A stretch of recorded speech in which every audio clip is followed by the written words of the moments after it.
montrer les deux corollaires très souvent utilisés du théorème fondamental de l'analyse, qui souvent sont aussi appelés théorème fondamental de l'analyse. Le premier nous dit que si f est une fonction continue sur AB, alors pour toute primitive grand F de petit f sur AB, on a que l'intégrale de petit f entre A et B est égale à grand F de B moins grand F de A. Alors c'est ce qu'on va démontrer maintenant. Alors on va commencer par le démontrer par grand F, mettons que ce soit la primitive de petit f qui s'annule en A.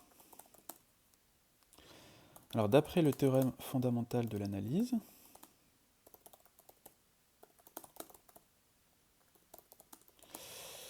on sait que f de x c'est égal à l'intégrale de a à x de f dt dt.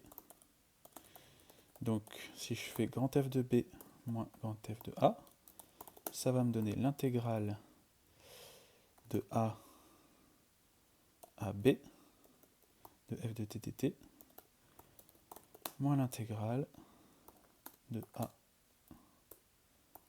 à a de f de t dt. Or l'intégrale de a à a de f de t dt s'annule, donc ça va me donner l'intégrale de a à b de f de t dt.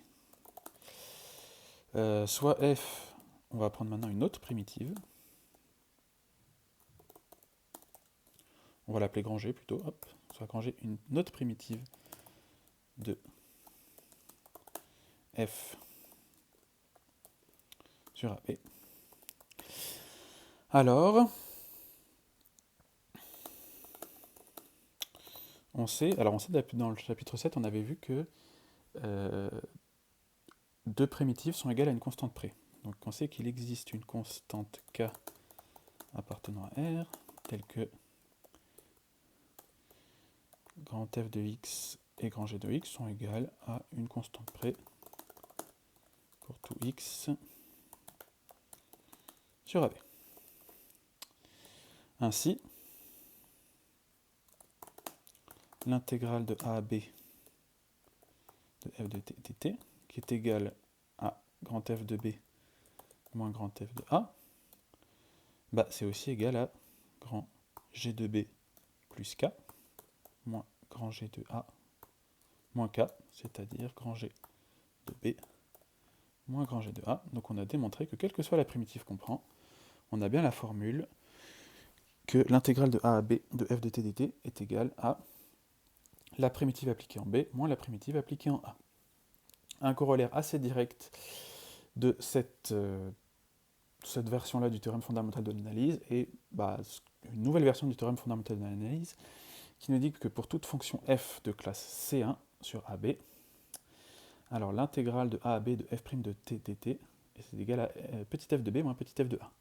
Bon bah ça c'est logique, hein, puisque petit f c'est une primitive de f'. Donc on ne va pas démontrer cette preuve, c'est une conséquence directe du corollaire 13. Ok, on termine par un petit exemple assez emblématique de du coup comment on fait pour se servir de ça, pour calculer des primitives. Et c'est un exemple très très connu des élèves de prépa, qui explique pourquoi on appelle les élèves de deuxième année les 3,5 et les élèves de deuxième année mais qui ont redoublé les 5,5. Alors on suppose qu'une élève de prépa cherche à intégrer l'X. Alors l'X, si vous vous souvenez, c'est le nom de l'école polytechnique. C'est un petit peu le surnom de l'école polytechnique. Comme l'ENS, on appelle ça Normal Sup, le Polytechnique, on appelle ça l'X, puisque l'emblème de l'école polytechnique, c'est deux épées croisées qui forment un X. Donc une élève de prépa qui cherche à intégrer l'X entre sa première et sa deuxième année va être une 3,5. Pourquoi? Parce que quand on intègre X entre 1 et 2, alors c'est ce qu'on va voir maintenant,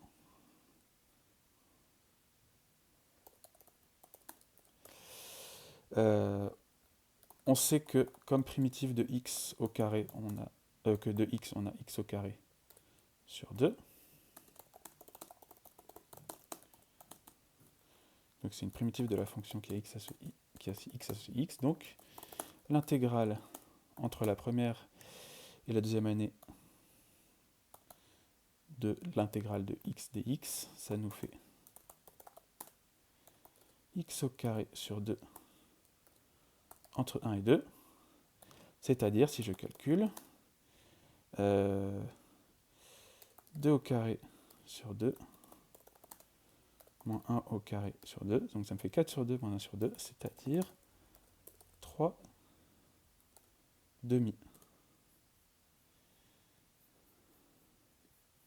Et de la même manière, quand on cherche à intégrer x entre 2 et 3, donc, quand on cherche à intégrer l'x entre la deuxième et la troisième année, bah, la formule, tout à coup, va se transformer en